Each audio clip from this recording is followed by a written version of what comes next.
زوال ایسے نہیں آتا. 3 کام جو کرے گا کبھی عزت نہ دیکھے گا. 3 کام جو کرے گا کبھی عزت نہ دیکھے گا. 3 کام جو کرے گا کبھی عزت نہ دیکھے گا. اور 3 کام جو کرے گا کبھی ذلت نہ دیکھے گا. 3 کام جو کرے گا کبھی ذلت نہ دیکھے گا. 3 کام جو کرے گا کبھی ذلت نہ دیکھے گا. جو جھوٹ بولتا ہے، جو ظلم کرتا ہے، جو دھوکہ دیتا ہے، جو جھوٹ بولتی ہے، جو ظلم کرتی ہے، جو دھوکہ دیتی ہے، عزت کے خواب دیکھنے چھوڑ دے. ذلت مقدر ہے اس جہان میں اس جہان. قوم ہو، فرد ہو، عورت ہو، مرد ہو، ظلم ہے، جھوٹ ہے، دھوکہ ہے، رب ذوالجلال کی قسم ذلت کے سوا کچھ نہ ملے گا. جو سچ بولتا ہو، جو عدل کرتا ہو، جو دیانتدار ہو، اس کے لیے عزت مقدر ہو گئی، ہو گئی، ہو گئی. سچ ایک فرد میں ہے، عدل ایک فرد میں ہے، دیانت ایک فرد میں ہے یا ایک قوم میں ہے. انہیں عزت دینا یقینی ہو گیا. میرا اللہ انہیں دے کے رہے گا، چاہے وہ اللہ کو مانتے ہیں چاہے اللہ کا انکار کرتے ہیں. آگے آخرت کا مسئلہ الگ ہے. یہاں قوم، فرد، قبیلہ، کوئی مذہب، پتھر کا پجاری، آگ کا پجاری سچ بولتا ہے، ظلم نہیں کرتا، دیانتدار ہے، اللہ کی قسم اللہ اسے عزت کی زندگی دے گا. رات کا تہجد گزار، دن کا روزے دار، کہیں ظلم کرتا ہے، کہیں جھوٹ بولتا ہے، کہیں دھوکہ دیتا ہے، ذلت اس کے ماتھے پہ لکھ دی جائے گی اور موت کے بعد کی ذلت بھی ساتھ اٹھے گی. تو اللہ کو راضی کرو. کیسے؟ کبیرہ گناہوں سے بچ کر، اس کے سامنے سر جھکا کر. دوسرا کام، اللہ کے بندوں کے ساتھ معاملہ کرو.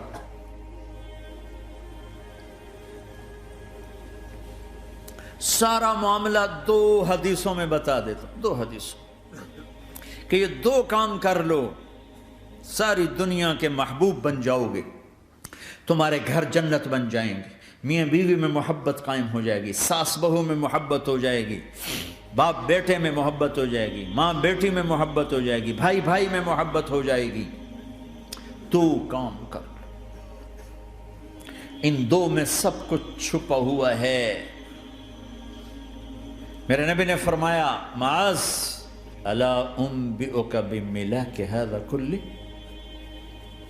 پوری حدیث. معاذ بن جبل نے کہا یا رسول اللہ کچھ جنت کے جانے کا راستہ تو بتائیں، جنت میں جانے کا راستہ تو بتائیں. انبئنی بعمل یدخلنی الجنہ. صاحب نے کہا سألت عن امر عظیم، بہت بڑی باتوں نے پوچھی ہے.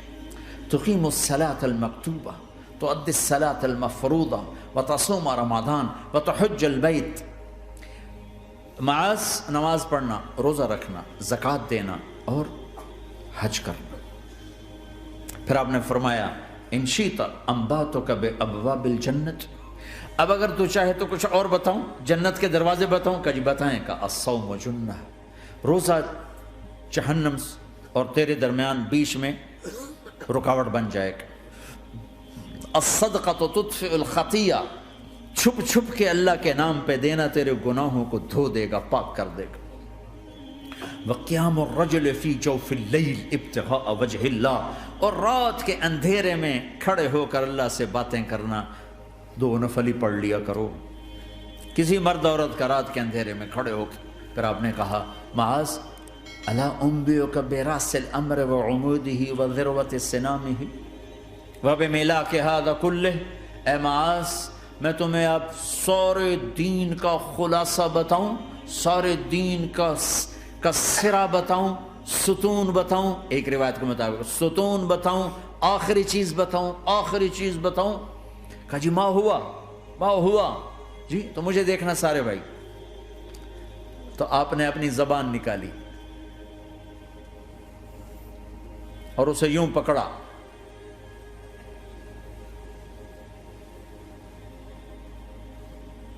معاذ کف ھذا، معاذ اپنی زبان پہ قابو پا جا. یہ میری پوری شریعت ہے، یہ پورا دین ہے، یہ کس کو سمجھایا ہے؟ معاذ کو۔ کیسے سمجھایا؟ جیسے چھوٹے بچے کو سمجھاتے ہیں، ایکشن کر کے۔ صرف اتنا بھی تو کافی تھا، بھائی زبان کی احتیاط کیا کرو، ایسے سمجھایا جیسے چھوٹا بچہ۔ کیوں کہ مشکل ترین کام ہے۔ 22 ویلر ٹرالے کو بریک لگانا آسان ہے، یہ 2 انچ کی زبان کو بریک لگاتے ہوئے سارے بریک فیل ہو جاتے ہیں۔ اور جتنا آج گھروں میں فساد ہے اس کے پیچھے یہ زبان ہے۔ اور یہ کون ہے جس کو معصوم بچے کی طرح سمجھایا ہے؟ معاذ بن جبل۔ اور معاذ بن جبل کون ہے؟ میرے نبی نے کہا قیامت کے دن میری امت کے علماء کا جھنڈا معاذ کے ہاتھ میں ہوگا۔ اور یہ کون ہے؟ میں پچھلے مئی میں گیا ہوں، یہ مئی جو گزرا ہے، اردن ہمارا اجتماع تھا تبلیغ کا، میں وہاں گیا، عمان میں آگے اربد گئے، اربد سے 18 کلومیٹر 20 کلومیٹر آگے حضرت معاذ کا مقبرہ ہے، باپ بیٹا دونوں وہاں دفن ہیں۔ حضرت عمر کے زمانے میں انتقال ہوا، جب میں اندر گیا تو اوپر لکھا ہوا تھا تاریخ وفات 18 ہجری، اور اب ہے 1435 ہجری۔ 1417 سال اس آدمی کو دنیا سے گئے ہوئے ہو چکے ہیں۔ جب میں مقبرے میں داخل ہوا، کمرے میں جس میں قبر تھی، سارے کمرے میں خوشبو ہی خوشبو۔ قبر پر 2-4 چادریں پڑی تھیں، مجھے خیال آیا کہ میرے خیال ہے یہ چادروں پہ خوشبو لگی ہوئی ہے، وہ خوشبو آ رہی۔ اس وقت میں فاتحہ پڑھ کے واپس چلا گیا، جا کے نماز پڑھی، مسجد قریب تھی، مغرب کی نماز پڑھ کے پھر دوبارہ آیا، پھر میں کھڑا ہو کے سوچ رہا ہوں یہ کیسی خوشبو ہے۔ تو ایک آدمی میرے پاس کھڑا تھا، میں وہ ایسے کر کے نا چادریں سونگھنے کی، شاید یہ چادروں میں خوشبو لگی ہوئی ہے۔ ایک آدمی میرے پاس کہنے لگا جناب یہ خوشبو چادروں میں نہیں ہے، یہ اس قبر والے کی خوشبو، یہ 24 گھنٹے آتی رہتی ہے، 24 گھنٹے۔ پھر میں نے فزیکلی ایک ایک چادر کو سونگا، کسی ایک چادر میں کوئی خوشبو نہیں تھی۔ یہ وہ معاذ ہے جو 1417 سال ہو چکے ہیں مرے ہوئے، اور قبر مہک رہی ہے۔ میں سنی سنائی نہیں بتا رہا، آنکھوں دیکھا بتا رہا ہوں، خود گیا ہوں، خود یہ مئی جو گزرا ہے۔ ان کو ایسے بتا جو چھوٹے بچے کو، معاذ زبان پہ قابو رکھنا۔ اگر زبان پہ قابو آ گیا تو میاں بیوی کی لڑائی ختم۔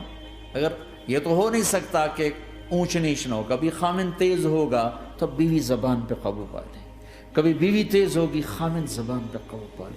اگر دونوں ہی سیکھ گئے تو ان کا گھر جنت بن جائے گا۔